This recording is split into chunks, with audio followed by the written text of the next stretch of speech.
¿Cómo nace el judaísmo rabínico? Nada nace de la nada. Siempre hay un terreno que se va preparando gradualmente, poco a poco, se va germinando, van tomando lugar eventos en la historia de Israel que van ayudando a que naturalmente surja un despertar por ciertos eruditos dentro del pueblo de Israel para que reaccionen o tomen el rol que los sacerdotes han dejado a un lado, tomar ese rol de ser maestros, intelectuales, expositores del texto de la Torá. Y ya analizamos que los sacerdotes representados en los saduceos eran los líderes más importantes del pueblo de Israel en el primer siglo. Y ahora vamos a ver acerca de los ancianos. ¿Quiénes eran los ancianos? Pues como ven, eran representantes ante el gobierno, líderes de familias prominentes de buena posición social, muy probablemente elegidos por funcionarios asociados a los sacerdotes de Jerusalén, o sea, asociados a los saduceos. Por esto es que en los últimos días de la vida de Josué en Jerusalén vemos que se mencionan a los principales de los Kohanim, sacerdotes, asociados con los ancianos, los líderes del pueblo de Israel. Por lo que digo, es muy probable que hayan sido elegidos como líderes ancianos por su estrecha relación con los sacerdotes de Jerusalén, inclusive por ser asociados a la familia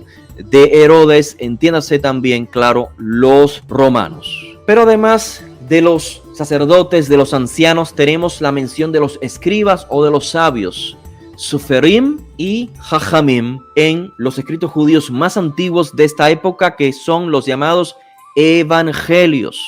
Aunque los términos Evangelio, Nuevo Testamento, claro, son anacrónicos en referencia a la época en que fueron escritos, es decir, los que escribieron estos textos no los identificaron como Nuevo Testamento ni como Evangelios como hoy se les conoce, pero los estoy identificando de esta manera para que sea fácil comprender o fácil digerir la información. Otro grupo de liderazgo eran los escribas o los sabios. ¿Quiénes eran estos? Pues, como ven en pantalla, expertos legales, eruditos, expertos en el texto de la Torá.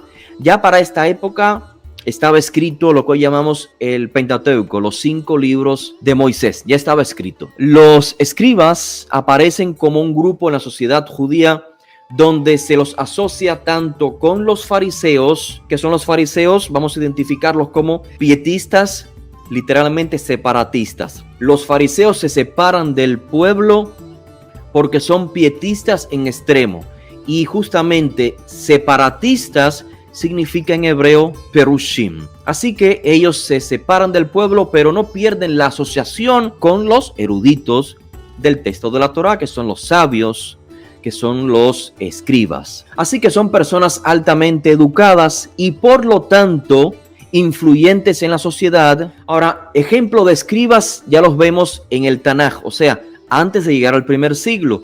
En charlas anteriores mencionamos a Esdras. Esdras es el escriba más conocido en lo que es la Biblia hebrea. De hecho, fíjense qué curioso, es un sacerdote, pero además es llamado Sofer Mahir Betorat Moshe, escriba, experto en la Torá de Moshe. Pero tenemos además en el libro de Nehemías, capítulo 13, a otro escriba llamado Sadoc, el cual fue designado junto al sacerdote Shelemaya y al levita Pedaya para custodiar el tesoro de los diezmos. Así que todo esto nos está dibujando el liderazgo en la sociedad judía antes del primer siglo, y esto continuó aún en los días de Josué de Nazaret. Pues bien, estimados, en la comunidad judía posterior al exilio, los roles de los sacerdotes, levitas, escribas y otros líderes judíos se superponían. Es decir, el liderazgo no solamente era de los sacerdotes, sino que habían escribas que no eran sacerdotes, habían eruditos que no eran sacerdotes ni levitas, pero estaban siendo considerados como líderes del pueblo de Israel. Ejemplo de ellos lo ven en pantalla. Tenemos, por ejemplo, Esdras, capítulo 7, cómo es presentado no solamente como Cohen, sacerdote, sino como escriba. Lo mismo vemos en el libro de Segunda de Macabeos. Ahí vemos la historia, no sé cuántos la conocen, brevemente le digo, la historia de Eleazar. Eleazar es presentado como uno de los principales escribas en Segunda de Macabeos 6:18, pero no se menciona nada respecto a su, digamos, su descendencia étnica. No se nos dice que era sacerdote. Es un escriba, es un escriba, inclusive un sabio que muere por defender la Torá, por dar el ejemplo a jóvenes judíos para que no se asimilen a la cultura griega. Pues resulta, libro cuarto de Macabeos, que supuestamente es un libro, sí, escrito por un judío, pero un judío de la diáspora, se resalta su identidad como sacerdote, lo cual ha hecho pensar a muchos eruditos de nuestros días, intérpretes de los textos antiguos, les ha hecho pensar que desde el punto de vista de la diáspora, o sea, los judíos diaspóricos, seguían percibiendo a los líderes de Israel como los sacerdotes. Desde su concepción diaspórica, no concebían que existiera otro líder en Israel que no fuese un sacerdote o sacerdotes en plural. Sin embargo, la realidad dentro de la tierra de Israel es como la que vemos, que el título escriba se sobreponía por encima del sacerdote. Es decir, no es que el rol de liderazgo fuese por ser descendiente de sacerdotes, sino por meritocracia, porque era un gran escriba, era un gran, digamos, erudito. Y el ejemplo final es en Eclesiástico o el libro de Ben Sirá. Ustedes ven la cita acá, 39, capítulo 39, donde se entrelaza, o el autor en su alabanza a los sabios de la Torá entrelaza la sabiduría, el texto de la Torá y el espíritu de inteligencia. Así vamos entonces, estimada audiencia, llegando a esta conclusión: ¿cómo nace el judaísmo rabínico? Nada nace de la nada. Siempre hay un terreno que se va preparando gradualmente, poco a poco se va germinando, que gradualmente van tomando lugar eventos en la historia de Israel que van germinando, que van ayudando a que naturalmente surja un despertar por ciertos eruditos dentro del pueblo de Israel para que reaccionen o tomen el rol que los sacerdotes han dejado a un lado, dado a que el sacerdocio fue opacado por el liderazgo de los saduceos. De hecho, tenemos en la literatura qumránica como estos Benei Zadok que vivían en el Qumrán, estos saduceos que vivían en el Qumrán opuesto a los saduceos del templo, en sus escritos los criticaban una y otra vez, les llamaban sacerdotes corruptos a los que estaban en el templo. Supongo que la reacción de grupos como fariseos y grupos como escribas, en lugar de apartarse e irse como los esenios o los qumranitas, decidieron quedarse dentro del marco del pueblo de Israel, de las ciudades más importantes, y desde allí tomar ese rol de ser maestros, intelectuales, expositores del texto de la Torá. Bien, continuemos. Vimos entonces que los líderes del pueblo de Israel en el primer siglo están siendo dirigidos por los sacerdotes en primer lugar, luego por los ancianos, los sekenim, líderes comunitarios, pueden ser corruptos o no, pero son líderes comunitarios. Acabamos de analizar a los escribas y a los sabios, que era por meritocracia, no es porque ellos descendían de la dinastía sacerdotal. Ahora vamos a ver ya no los líderes del pueblo de Israel, sino cómo estaba compuesta la sociedad del pueblo de Israel que este grupo de personas dirigía. Y acá lo reduzco evidentemente de manera que pueda ser fácilmente captado por ustedes. Tenemos un complejo de grupos pietistas, separatistas, que podemos identificar como esenios, fariseos, aunque ya dijimos en clases previas que es muy probable que los esenios fuesen simplemente un subgrupo entre los fariseos.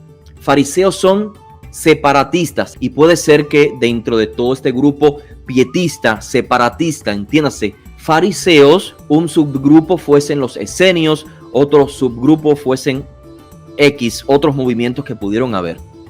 Así que tenemos esenios, fariseos, hasideos, Tuvelei Shacharit, o los llamados en español bañistas matutinos, quienes se daban un baño ritual todas las mañanas, de ahí el término Tuvelei Shacharit. Teníamos también el grupo de los nazarenos.